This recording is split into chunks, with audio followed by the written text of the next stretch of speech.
నమస్తే. ప్రాథమికంగా మీరు ప్రారంభంలో చేసిన వ్యాఖ్యలతో సంపూర్ణంగా ఏకీభవిస్తూ సాధారణంగా డిబేట్లకు వచ్చేటప్పుడు గత నెల రోజుల మొత్తం నేను కోఆర్డినేటర్తో ఎవరెవరు డిబేట్లో పాల్గొంటారు అని అడిగేవాడిని. గత వారం రోజులుగా ఏ అంశం మీద డిబేట్ అని అడగాల్సి వస్తుంది. ఈ చర్చలో పాల్గొని ఏం సిద్ధాంతం చెప్పాలి, ఏమి విషయాలు పరిశీలించాలి అనే ఇబ్బందికర పరిస్థితి వస్తూ ఉంది. అంటే చర్చలో పాల్గొనడానికి ఇబ్బంది పరిస్థితి వస్తుంది. ఇంకా ఆ పనులు చేసే వాళ్ళు ఏమవుతారో తర్వాత విషయం. ఖచ్చితంగా మీరు ఇంట్రడక్షన్ లో చెప్పినట్టుగా ప్రతి పార్టీ దీని ఒక అనుభవంగా గుణపాఠంగా తీసుకోవాలి, సీరియస్ గా ఆత్మ పరిశీలన చేసుకోవాలి. మొట్టమొదటి అంశం ఎందుకు అంటున్నానంటే, మనం ఇప్పుడు గాదే గారు చెప్పారు, వారు ఎంతలేనిగా చెప్పిన పాయింట్ అదే.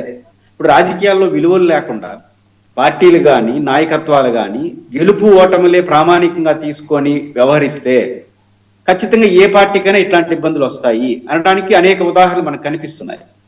నేను లైవ్ ఎగ్జాంపుల్ ఒకటి చెప్పి నేను డిబేట్లోకి వెళ్తాను. ఈ రోజుతో తిరుపతి రాష్ట్రంలో అన్ని మున్సిపాలిటీలో మేయర్లు పదవకాలం, మున్సిపల్ చైర్మన్ పదవకాలం ముగిసింది. మా తిరుపతిలో కూడా మేయర్ పదవకాలం ముగిసింది. వారు చివరి రోజు ఆఫీస్కి వెళ్తే నాకు కూడా పరిచయం గట్టి వెళితే అందరూ కన్నీళ్లు పెట్టుకొని డాక్టర్ శిరీష గారిని వీడ్కోలు పలికారు. వాళ్ళందరినీ అడిగాను, ఎందుకు అంత బాధపడుతున్నారంటే ఆమె ఏం చేసింది అనేది కాదు, మాతో ఎంత బాగుంది, హుందాగా ఉన్నారు, విలువలు పాటించారు, రాజకీయాలు ఎలాంటి అలా చేయలేదు, పద్ధతిగా ఉన్నారు. పద్ధతిగా ఉండాలని కోరుకునే వారు ప్రజలు వచ్చారు. ఈరోజు మాకేం చేశారని కాదు, మీరు పద్ధతిగా ఉండండి చాలు అంటున్నారు. అంటే ఎంత ఎక్స్ అయిపోతుంది సమాజం.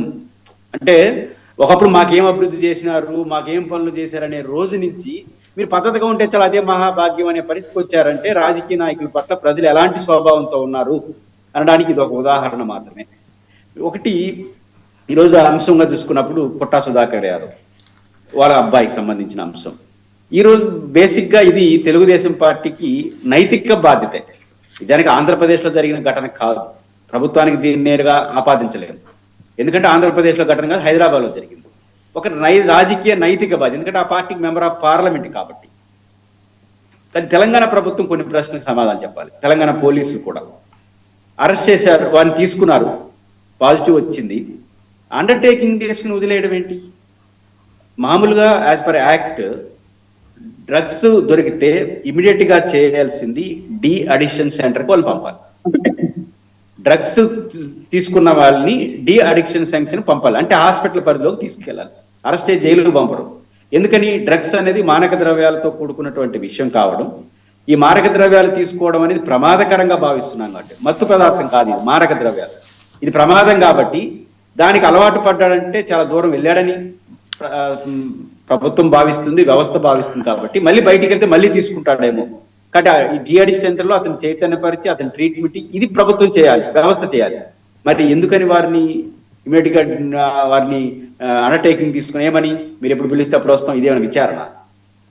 ఖచ్చితంగా వారిని డిఅడిక్షన్ పంపించుండాలి. పంపించుకుని ఎందుకు పంపారో అర్థం కాని పరిస్థితి. కానీ తెలంగాణ ప్రభుత్వం దీన్ని సీరియస్ గా తీసుకోవాల్సిన అవసరం ఉంది. తప్పించి పార్లమెంట్ ఉంది, ఎట్లా పోతారండి పార్లమెంట్కి? ఎందుకంటే ఏరే విషయాలు వేరు, ఈ విషయం మీద దొరికిన వ్యక్తి ఎట్లా పోతాడు, ఎట్లా అలౌ చేస్తారు? కాబట్టి నైతిక విలువలు వీటి పట్ల జాగ్రత్తగా ఉండాల్సిన అవసరం ఉందనేది మొదటి అంశం. మీకు ఒక ఉదాహరణ చెప్తాను. Kadapa MLA, present MLA Madhavi గారు ఒక మంచి ప్రశ్న మొన్న అసెంబ్లీలో అడిగారు. నాకు ఆ ఏరియా తెలియదు కానీ ఒక విలువైన ప్రశ్న అడిగారు. సార్, మా కడప జిల్లా కడప సిటీలో డి అడిక్షన్ సెంటర్ పైన ఉంది, కింద బార్ ఉంది అన్నారు. కింద బార్ తాగేసి మరి డి అడిక్షన్ పంపితే ఏం సిగ్నల్స్ ఇస్తున్నాము? రెండు పర్మిషనే. డి అడిక్షన్ ప్రభుత్వం పెడుతుంది, తర్వాత బార్ అనేది ప్రభుత్వ పర్మిషన్ తో ఉండొచ్చు. కింద బార్ లో తాగేసి పైన ట్రీట్మెంట్ ఇస్తాం అనేది మంచి సిగ్నల్ కాదు. చాలా విలువైన ప్రశ్న అది. కానీ ప్రభుత్వాలు సీరియస్ గా ఇట్లాంటి విషయాలు ఆలోచించి ఇట్లాంటి విషయాలకు గట్టిగా ఉండాల్సిన అవసరం ఉందనేది మొదటి అంశం. ఇప్పుడు జగన్మోహన్ రెడ్డి గారు చెప్పిన ప్రతి అంశం నిజమే.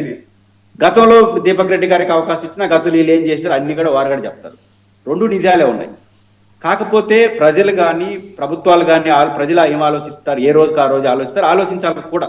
గతాన్ని గట్ట చెప్పండి. ఈరోజు జూపుడు గారు మీ ప్రభుత్వాన్ని మీ పార్టీని విమర్శించినప్పుడు మీరు కూడా గతాన్ని వాళ్ళు విమర్శించండి, మీ నైతిక హక్కుని నేను కాదను. కాకపోతే ప్రజలు ఎప్పుడు కూడా అధికార పార్టీని ఒక రకంగా చూస్తారు, అధికార పార్టీ చేసే తప్పులు సీరియస్ గా తీసుకుంటారు. మీరు గతంలో వైఎస్ఆర్ కాంగ్రెస్ పార్టీ నుంచి తెలుగుదేశం పార్టీ వాళ్ళని బూతులు తిట్టిన వాళ్ళు లేరా? ఉన్నారు. తెలుగుదేశం పార్టీ వాళ్ళు వైసీపీని బూతులు తిట్టిన వాళ్ళు ఉన్నారా? ఉన్నారు. కానీ వైఎస్ఆర్ కాంగ్రెస్ పార్టీ అధికార పక్షం నుంచి చేసిన దాన్ని ప్రజలు సీరియస్ గా తీసుకున్నారు. ఎందుకు సీరియస్ తీసుకున్న వాళ్ళు పవర్ లో ఉన్నారు, మీకు రెస్పాన్సిబిలిటీ అదనంగా ఉంటుందని భావించారు. ఇప్పుడు అదే సూత్రం మనకు వర్తిస్తుంది. కాబట్టి రాజకీయ పార్టీలు చాలా సీరియస్ గా దీన్ని పట్టించుకోకపోతే ప్రజలు అసహించుకునే పరిస్థితికి వస్తారు. ప్రజలు అసహించుకున్న తర్వాత రాజకీయాల పట్ల విరక్తి పుట్టే పరిస్థితి వస్తుంది. కాబట్టి రాజకీయ పార్టీలు దీన్ని సీరియస్ గా తీసుకోవాలి. ఈ రోజు ఘటన ఈ రోజుగా తీసుకోవాలి. ఘటన జరిగినప్పుడు సీరియస్ స్టెప్స్ తీసుకుంటే ఎందుకు ఇప్పుడు నిజానికి ఇప్పుడు హైదరాబాద్ లో జరిగిన ఘటన వర్మ గారు తెలుగుదేశానికి ఏం సంబంధం?